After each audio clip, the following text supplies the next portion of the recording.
Aloha Mai Kako, a Kamamaiti Curtain Call, a weekly program of reviews, previews, interviews, and features of and or with the great art and artists on Maui and beyond. I'm Paul James Brown. We have two reviews today. First, we're going to talk about Maui's homegrown sitcom, Moku Moku. And then, Martin Scorsese's latest masterpiece, Killers of the Flower Moon. But before that, I have a correction of my review of Tempa and Naor's Bottom of the Barrel Blues show last week at Pro Arts. I learned I mispronounced their last name. It's Tempa Singer and Naor Nave. Thank you to Maury for the correction. I am most grateful, and I apologize for the error. You know what they say when one assumes? Well, that goes double for me. Mea culpa, mea maxima culpa. Last Friday, ProArts hosted three packed screenings of the pilot and episode number 3 of the made by, for, and on Maui irreverent tongue-in-cheek comedy Moku Moku. It has been in production since January of this year, and the producers, Ann and Ted Anderson, Michael Crenshaw, Ray Harrison, Angela Horner, Kavika Hoke, Patty Lee, Jonathan Melakidze, and Jason Strawn, intend to wrap it up soon. They have ambitious plans for the series and anticipate it will be picked up by a streaming service.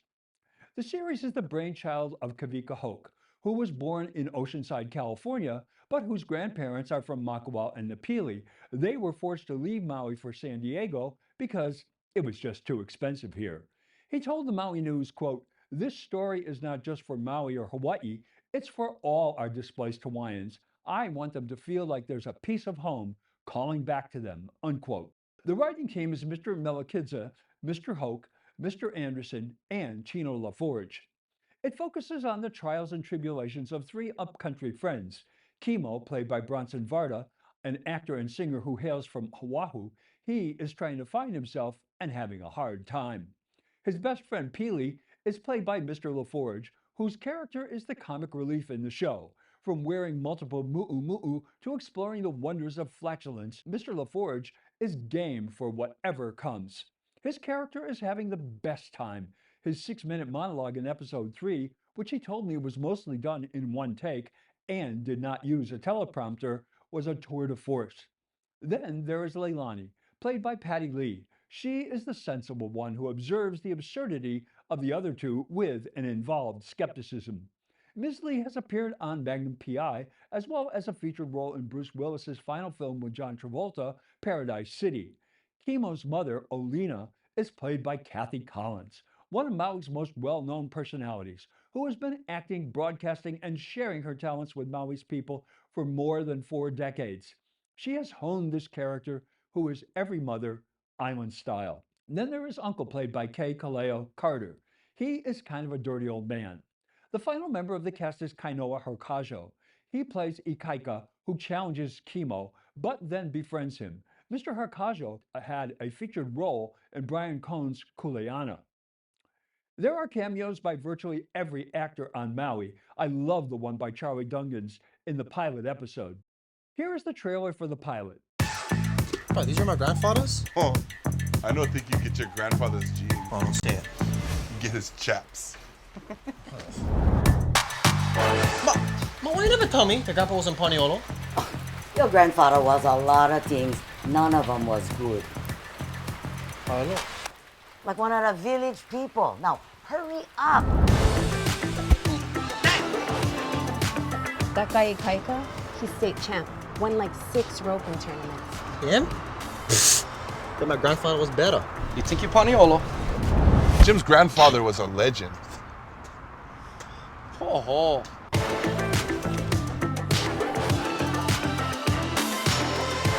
You've been watching too much TV, boy. Can't do this. I'm gonna lose and see my grandfather's name.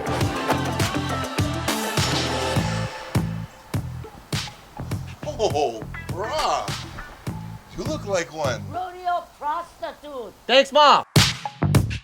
All right, go first. I particularly like the dream sequence, the anachronistic contemporary Makawa with traffic and parked cars contrasted starkly and humorously with the characters in the 19th century having a duel. The packed audience appreciated the humor and laughed uproariously throughout the screenings. I look forward to seeing all 6 episodes in season 1 and wish everyone associated with the project many more seasons. Last week, the much anticipated Martin Scorsese film Killers of the Flower Moon opened, and it is the film that will win him his second Oscar for direction. This is by far the best film he has ever made. Great acting, superb cinematography, scintillating storytelling. It is the story of the murders of the Osage people to steal their oil rights from them. Because oil was discovered on their land in Oklahoma, the Osage became the wealthiest indigenous tribe in the world. This made them the target of envious, larcenous, and murderous white people who felt that wealth should be theirs.